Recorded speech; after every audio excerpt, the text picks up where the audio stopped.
আপুনি আহিলে মই আপোনাৰ কাৰণে ৰৈ আছিলোঁ। ফোনটো আপোনালৈ কেইবাবাৰো কৰিলোঁ, কিন্তু আপুনি ৰিচিভই নকৰিলে।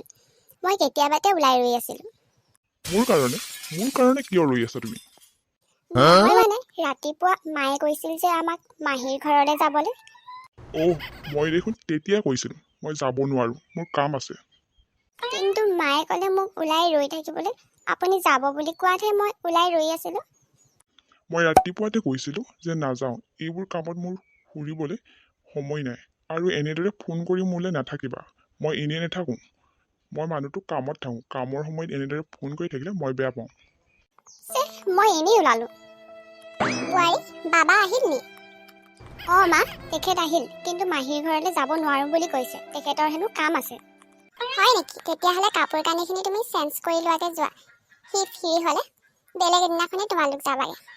আৰু তুমি ৰুমলৈ যোৱা। সি আহিছে, চাহ কফি কি খাই সোধাগে। হয় মা।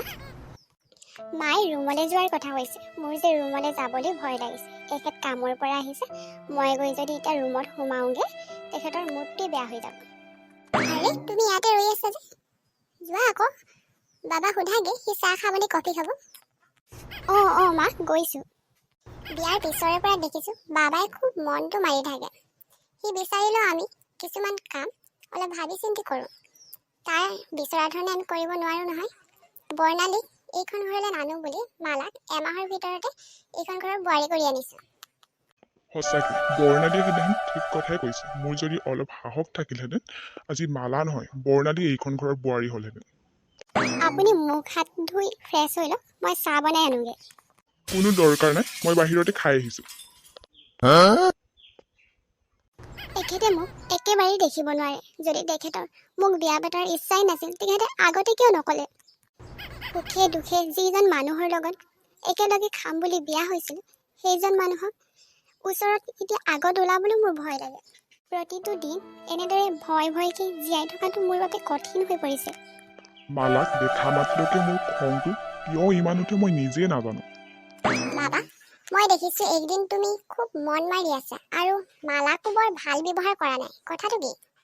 যি দেখিছোঁ তোমালোকে মই ঘৰলৈ অহাটো পচন্দই নকৰা নেকি? মানে ঘৰলৈ আহিবলৈ মন নাযাব এতিয়া আৰু দুদিনমানৰ পিছত। তোমালোকে বিচাৰিছিলা মই মালাক বিয়া পতাটো, মই মালাক বিয়া পাতিলোঁ।